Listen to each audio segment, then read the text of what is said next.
আজ সকল রাখালগণ আর খেলা খেলতে পারছে না। তাই প্রাণ গোবিন্দ আমার বলছে, ওগো শ্রীদাম দাদা, ওগো সুবল ভাই, তোমাদের কি খেলা খেলতে ভালো লাগছে না? সুবল বলছে, ওরে ভাই কানা, আজকের খেলা বড় মজার খেলা,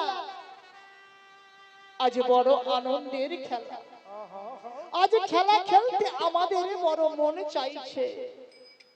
কিন্তু ভাই কানাই, ওই সূর্যের প্রখর তাপে আমাদের পিপাসা যে কণ্ঠ, আমাদের পিপাসায় কণ্ঠ শুকায়ে গিয়েছে।